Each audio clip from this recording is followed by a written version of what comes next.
Hello and welcome. I am Dr. Anil Joshi. Welcome you to my series that is Radiation Protection, Radiophysics Principle, and how the radiation can be harmful, how to protect from it are going to be covered in this topic. We had two parts, part 1 and part 2. Part 1 essentially we have seen what are the characteristics, how a radiation can be harmful, what are the measures, how it is measured, what are the units of it, what is the absorption of it, and what are the harmful effects, how it causes. Now in this lecture we are going to see in part 2 what are the measures by which we can prevent all these things. So radiation protection part 2 we are studying from here. Let us get going. First, the disclaimers. Radiation protection itself is a topic which is concerned with the popularity in vast as well as radiation worker and also the staff of the hospital. Therefore, it should be essential that everybody should be aware of it.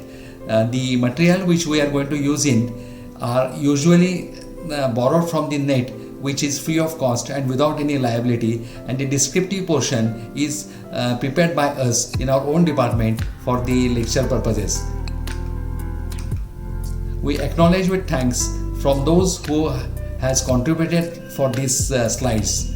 Now, radiation protection part 2, essentially the radiation protection, radiation quality is meant for three things. That is, one thing is there should be a high quality communication, then there should be high quality images, and there should be high quality patient's care.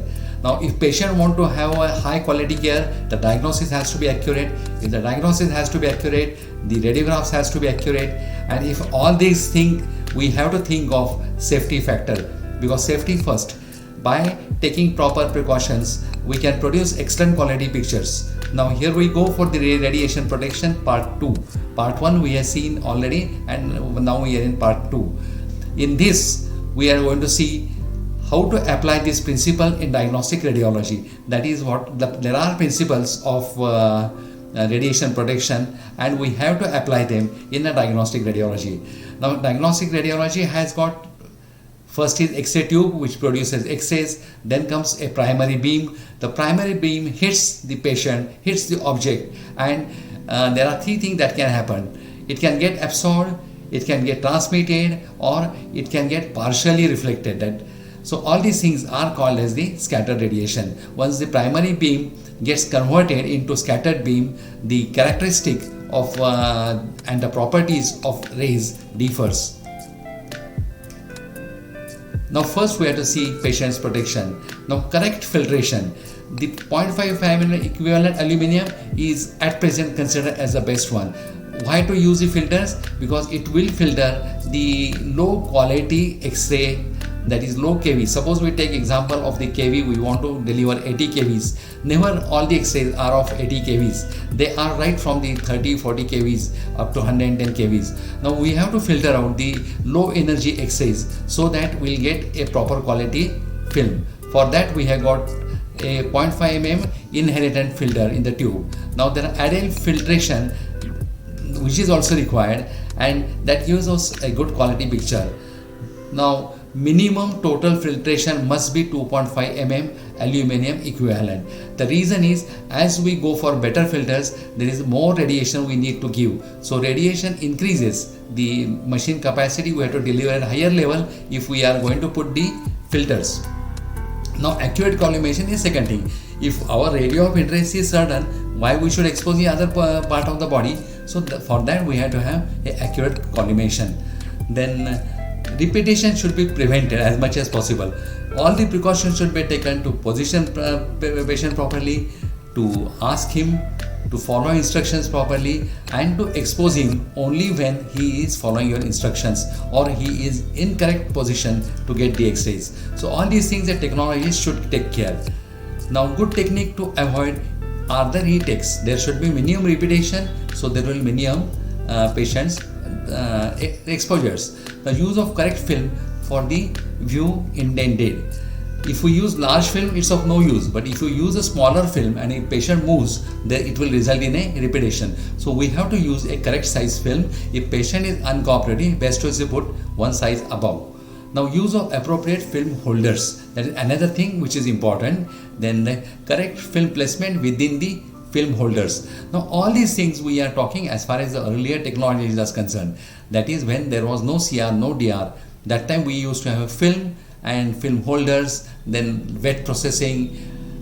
There are still centers which has got this, but most of the centers have now replaced it with CR and DR. Then correct placement of film in the holder, correct placement of the film in the cassette, putting the cassettes of the optimum size. These are the most important things. Now, intraoral radiography is particularly followed in a dental practice. Now, there we have to put a film holder in a correct position in the mouth so that the roots of the tooth will be seen, teeth will be seen properly, whichever we want to have. Then corrective ambulation is meant to get a correct quality film. Now, the amount and types of radiation exposures are time factor, distance and shielding. 3 golden rules for X-ray radiation protection to conserve the dose and to get the best result. One is the time, second is the distance, and third is the shielding. These 3 things can reduce your exposure. They can allow you to work in a safety margin, not only you but your patients also. Now let's take one after another. Time. The exposure time is related to radiation exposure and exposure rate. The algebraic expressions simply imply that if the exposure time is kept short, then the resulting dose to the individual is small. So try to keep exposure as low or exposure timing as low as possible. This we can achieve only help of a good machines. If the machine has got capacity of 100 mA, no, you will have to have limitations. But your machine is of 1000 mA, then you can give really short exposures to achieve same results. So try to use the machines which are of high capacity. Now time, take foot off the fluoro pedal while not viewing the TVs. Now this is an important instruction for those who are doing interventional radiology. You should do fluoroscopy only when needed or only when you are watching the monitor or maneuvering. The unnecessary exposure of the patient is also exposing you also and to your surrounding people also. Then the use of large image holders. Then each X-ray machine has got a certain timer which resets after say 5 minutes. So the timer has to be set when you start your procedure to 0, so that after 5 minutes it will give you a buzzer and let you know that you are exposed for 5 minutes. Now use pulsed fluoro instead of continuous fluoro. Now paused fluoros, pause is you take a pause in between, you do not do it continuously. So paused fluoros are always preferred than a continuous fluoroscopy. Low dose mode, that is 40% dose of the normal fluoroscopy, you can achieve very easily with the machine settings. Now pulse low dose provide further reduction with respect to the normal dose, and that is the continuous dose. So a paused or a pulsed fluoro must be used, and record the beam on the timer for review. The distance, the radiation follows inverse square law. That is, when the distance increases, the radiation drops. Now inverse square law, not inverse, means the distance is doubled, the radiation doesn't become 1/2, it becomes 1/4. Now the second important thing which we are seeing now after the time is the distance. The second radiation protection is the action related to the distance between the source of the radiation and the exposed individual. Now it follows inverse square law, that is the law which we have made use here. The exposure to the individual decreases inversely as the square of the distance. This is known as inverse square law, which is stated mathematically as 1/2 becomes the distance, which is half becomes 1/4. That is inverse square law. Now one step back from the table cuts the exposure factor by 4. So that means if you are just one step away, then your radiation received will be just a 25%. Now move image close to the patient. Now less patient skin exposure. Now, if your radiation source is moved near the patient's skin, the radiation patient will receive will be less. Now, there will be less scattered, and that will be less unsharpness of the images. Then, source to skin distance should be properly maintained. There is a distance fixed for fixed different distances for the fixed radiography. Sometimes we need 50, sometimes we need 75, sometimes we need 100, or sometimes we need 3 meters. So all these things depends on which radiograph you are taking, or sometimes you need up to 6 feet, that is when you are taking a chest. Now, source to skin distance should be 38 centimeter for the stationary fluoroscopy. In fluoroscopy it can be fixed because the patient has got a fixed apparatus, that is the source as well as the image intensifier. There is a short gap which is kept for adjustment of the patients. Now 38 centimeter for the stationary fluoroscopy and 30 centimeters for the mobile fluoroscopy is something which we are standardizing. Now implementation to control the distance is, in case of X-ray equivalent operating up to 125 kVp, the control panel can be located in the X-ray room itself. AERB recommends that the distance between the control panel and the X-ray unit chest stand should not be less than 3 meters for general purpose and fixed X-ray equipment. So X-ray room designing, this is essentially an important fact to where you want to keep the control, where you want to keep the chest stand, is essentially all these things you will have to monitor properly. Where there is no fixed protective control booth, the technology should remain at least 2 meters from the patient and the X-ray tube and the primary beam during the exposure. So this is another important thing. Usually there are lead partitions with a lead glass in it, so you have get adequate protection. But if there is no protection, then usually a lead apron is worn, or if lead apron is not there, then you will have to go a distance more than 2 meters. In this respect, the ICPR has, as well as the NCRP, these are the commissions, recommended that the length of the exposure cord on mobile radiographic unit must be at least 2 meters long, so that technologists will go at least 6 feet away from the patient. And in our departmental practice, it is a must for the technician to wear a lead gown while doing this portable radiography. Now, shielding implies that the certain materials like concrete, lead will attenuate the radiation, that is reduce the intensity when they are placed between the source and the radiation and the exposed individuals. So this is how a lead partition works. When you are exposing the patient, when radiation is on, you are behind the partition, and usually the partition has got a glass window through which you can see the patient's movement or see whether patient is properly positioned, properly placed, properly holding breath, etc. For that there is a lead window kept. Now 4 steps of shielding in diagnostic radiology are X-ray tube shielding, then room shielding, X-ray equipment room shielding, then patient waiting room also should be shielded, because lot of time the X-ray rooms are common, the waiting halls are common for obstetric patient, they may be carrying, and there can be a multiple people sitting outside, they should also be protected. And a personal shielding which the technician takes, and the patient shielding is also important.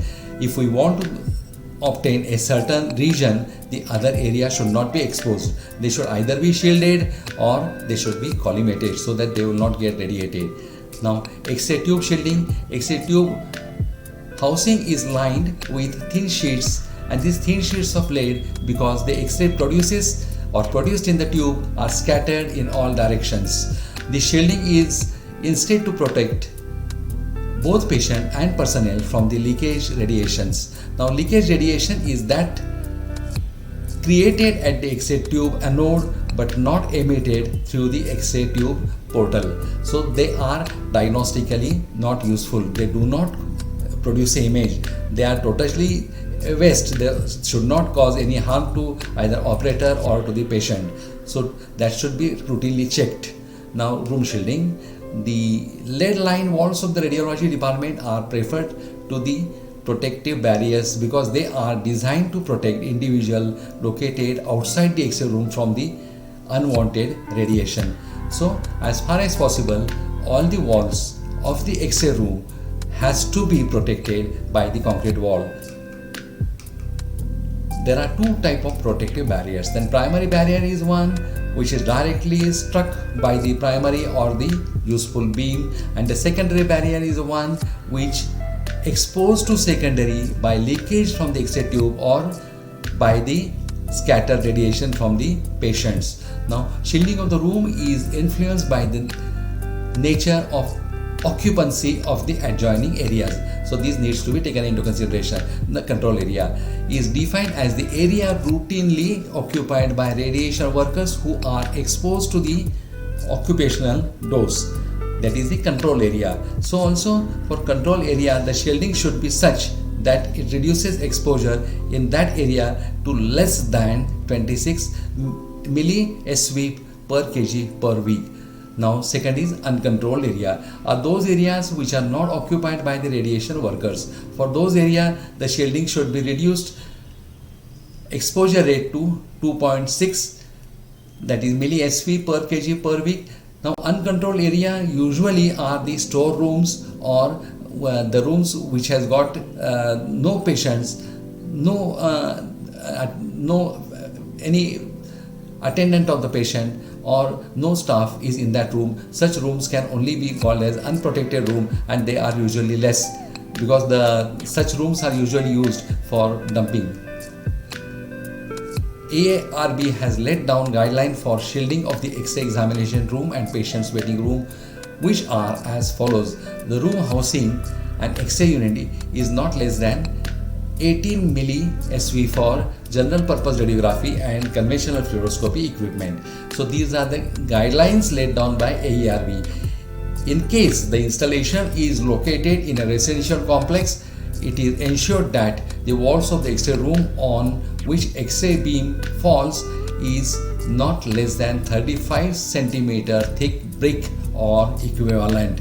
Walls of the X-ray room on which scattered X-ray fall is not less than 23 cm brick thickness or equivalent. There is shielding of the equipment to at least 23 cm thick or 1.7 mm lead in front of the X-ray doors. So these are the all criteria which must be kept. Now, unshielded opening is an X-ray room for ventilation or natural light are located above the height of 2 meters, because it is considered as the water radiation goes out of the area which is more than 2 meters, that is 6 feet from the ground, is considered safe because no primary beam is directed in that area, only secondary beams are directed, and that area is far away and it will not reach any of the patients. Now, room housing fluoroscopy equipment are so designed that equivalent darkness can be achieved conveniently when desired in the room. So this all comes in the designing of room. Rooms housing diagnostic X-ray units are related equivalent are located as far as away as feasible from area of high occupancy and general traffic, then maternity and pediatric wards and other department of the hospital that are not directly related to radiation and its use. So as far as possible, X-ray units should be isolated, there should not be general population, there should not be wards around it, and if they are there, then the walls of the radio department has to be properly thick. They should be more than 9 inches thick. Now, shielding of the X-ray control room. The control room of an X-ray equipment is secondarily protective barrier which has two important aspects. One is the walls and the viewing windows of the control booth, and which should have lead equivalent of 1.5 mm. Now, the location of the control room, which should be located where the primary beam falls directly and the radiation should be scattered twice before entering the booth. So this criteria has to be taken. The AARB recommendations are following shielding for the X-ray room control. The control panel of the diagnostic X-ray equipment operating at 125 kVp or above is installed in a separate room located outside the continuous to the X-ray room and provide with appropriate shielding, indirect viewing and oral communication facilities between the operator and the patient. So these are the criteria.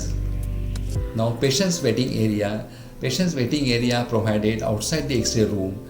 A suitable warning signal such as red light and a warning placard is provided.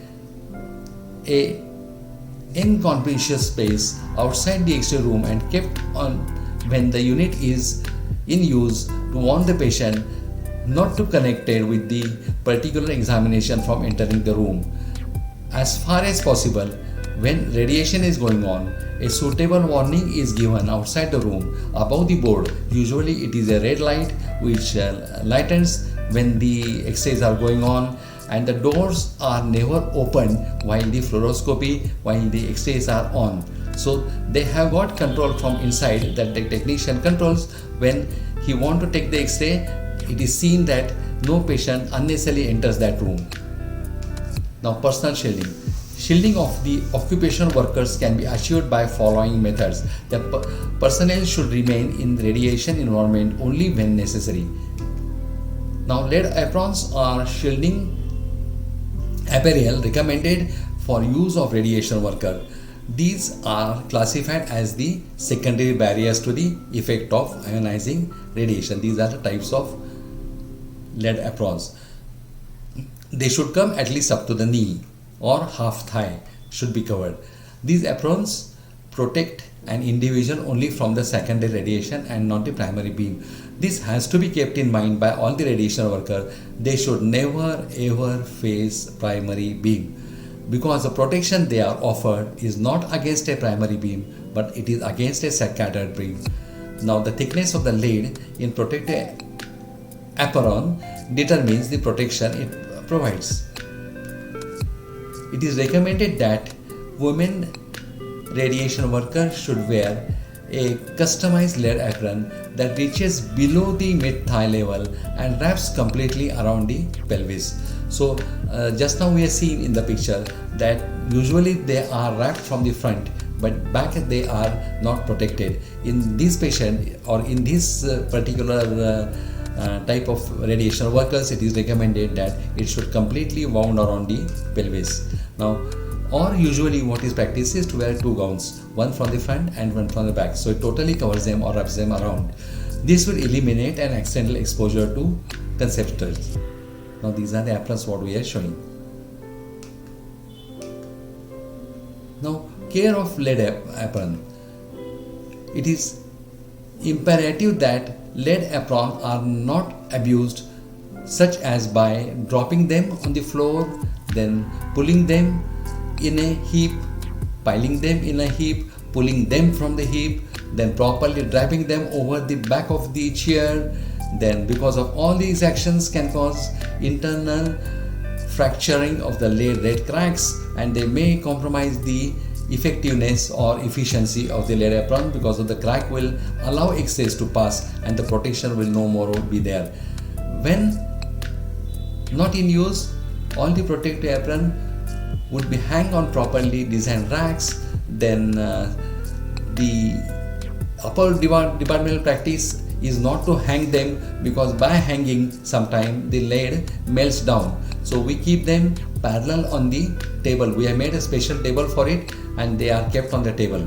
Now, protective aprons should also be radiographed for defects such as internal cracks, tears. At least once a year they should be checked and they should be certified that they do not have any crack. The other protective apparel include eyeglasses with side shield thyroid and hand gloves. These are used when there is a requirement.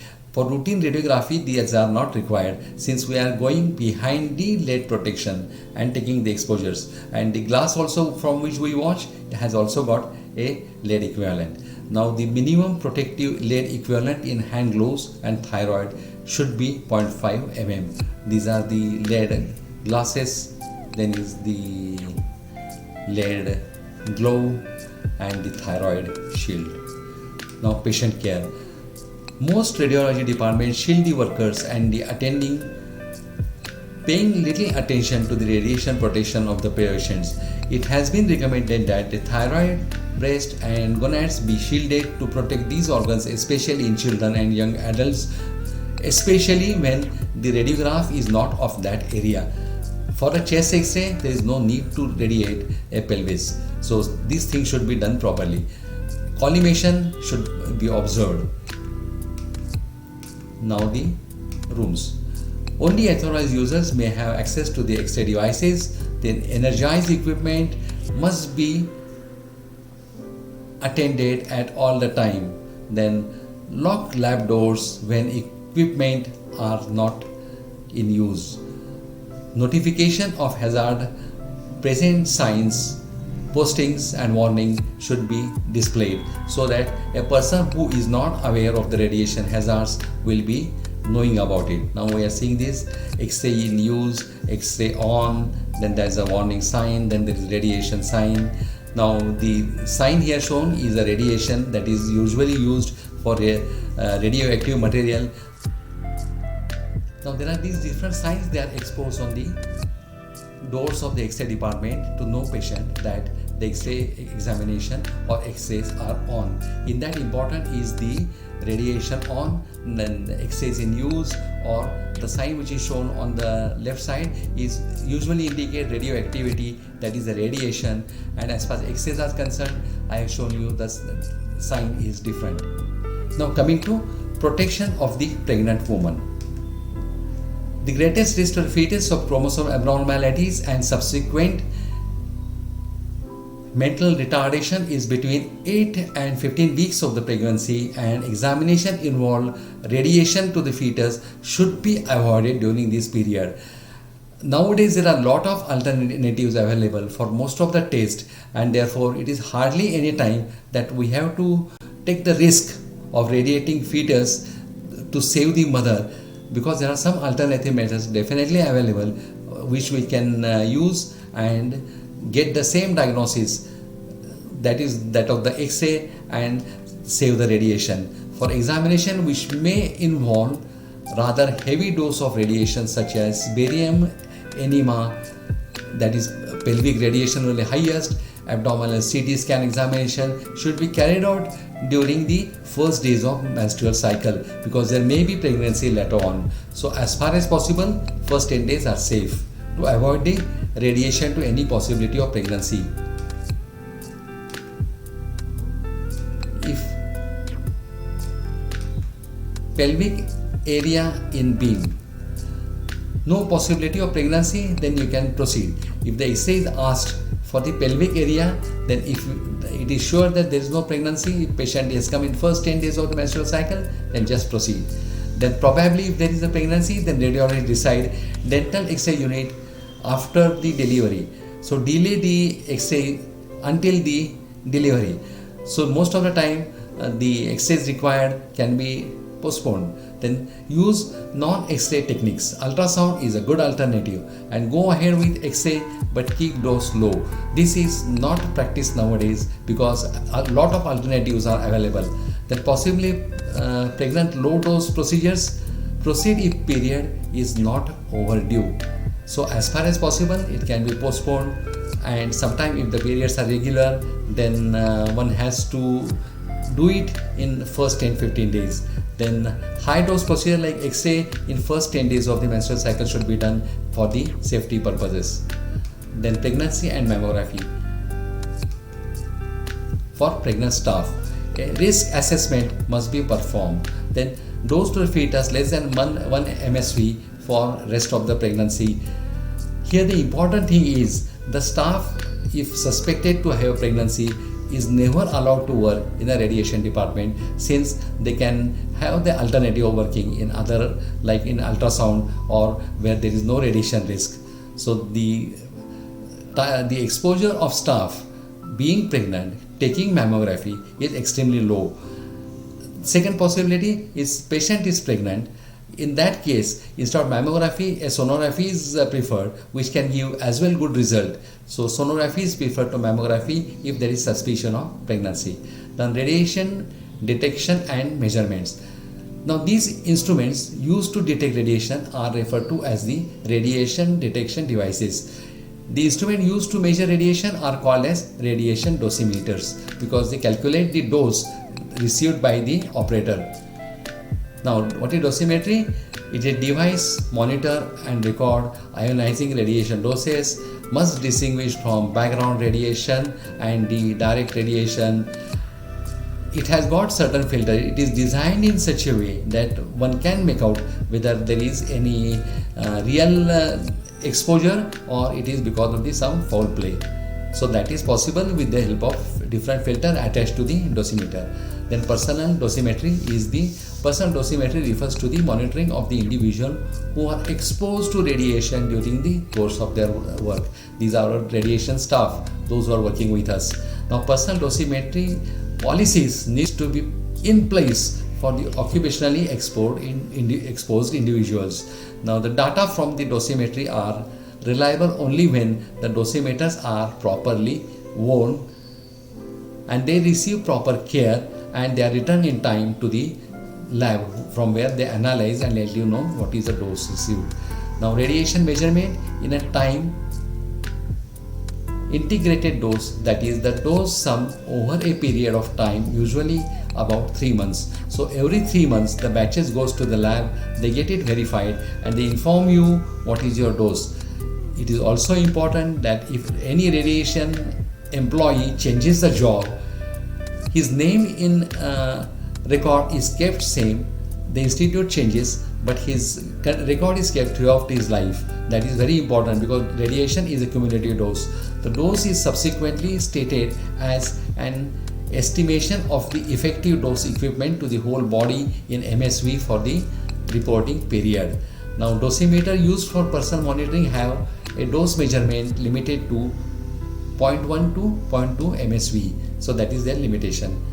Then proper care include not irradiating the dosimeter except during the occupational exposure. So you are supposed to wear it and you are not supposed to get directly exposed to any of the x-rays at any of the time. So that care you have to take when you are taking the x-rays, and ensure proper environmental conditions.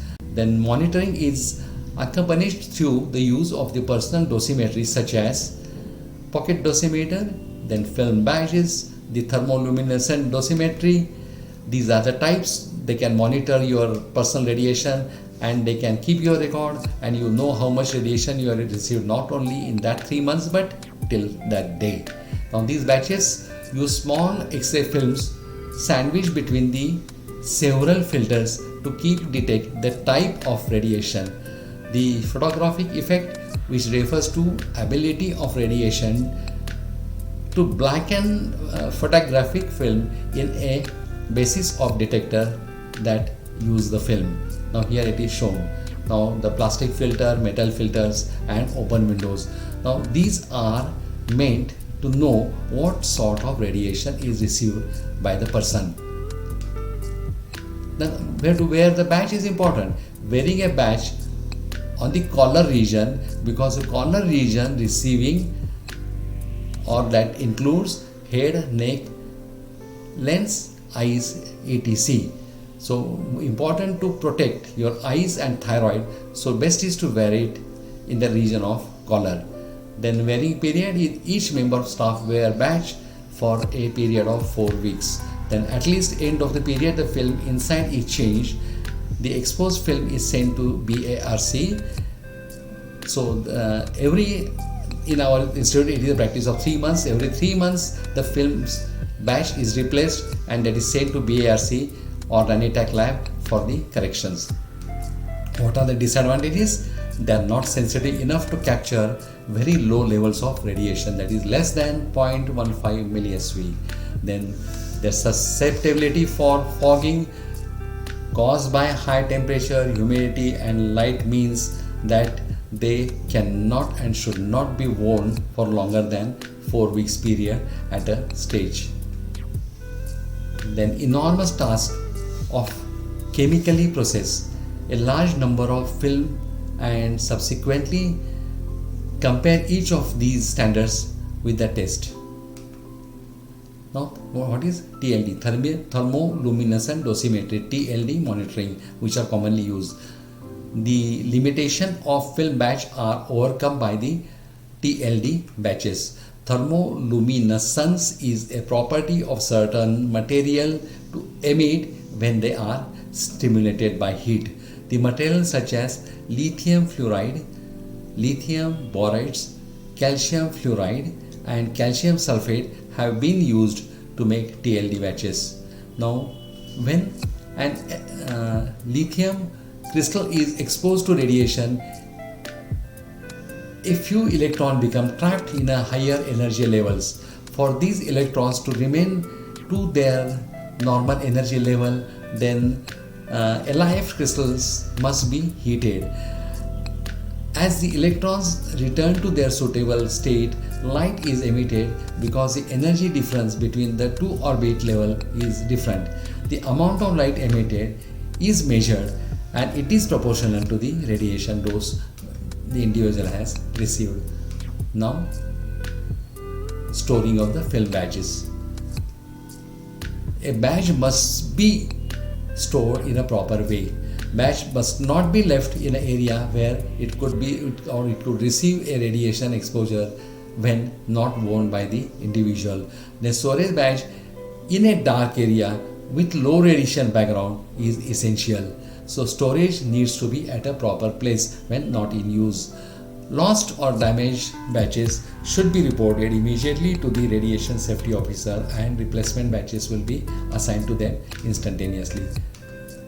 Now, dose limit by the ARB. The limit of effective dose applied to some of the effective doses from the external as well as internal sources. The limit include exposure due to natural background, radiation and exposure. Then calendar year should be used for all prescribed doses or dose limits. Then occupational exposures. An effective dose of 20 MSV average over 5 consecutive years is a must record. An effective dose of 30 MSV in every year is again an important record. An equivalent dose to the length of the eye of 150 MSV in a year, and equivalent dose to the extremities, equivalent dose to the skin of 500 MSV in a year are important. As far as extremities are concerned, we do not take into consideration much of it. Now, apprentice and trainees. The occupational exposure of apprentice and trainees between 16 and 18 years of age shall be so controlled that the following limits are not exceeded. An effective dose of 6 MSV in a year, then effective dose to the length of the eyes more than 50 MSV in the year, then effective dose of the extremities of 150 MSV in a year, and effective dose of skin 150 MSV in a year. That is for the apprentice. They should not be exposed since they are young in age. Their age is around 16 to 18 years when they come to the department. Now, dose limits for the members of the public. Then effective dose of 1 MSV in a year, then 2 are the effective dose to the length of the eye of 15 MSV in a year, and effective dose of skin of 50 MSV in a year are important. Now, we are coming to a conclusion. Protection of patient, protection of the public, protection of the staff depends on you. You must know properly the radiation. You must know the characteristic of radiation. You must know the harmful effects. Remember, dose is cumulative. That means whatever radiation received today is going to remain throughout life. So it will get added. And that is most important, that radiation doesn't disappear. Whatever are radiation exposures will be added up. Now, benefit versus risk has to be always measured. If there are more benefit, then only you take the risk of a radiation. The principle of radiation protection should be borne in mind, and that is reduce the dose. What are the things?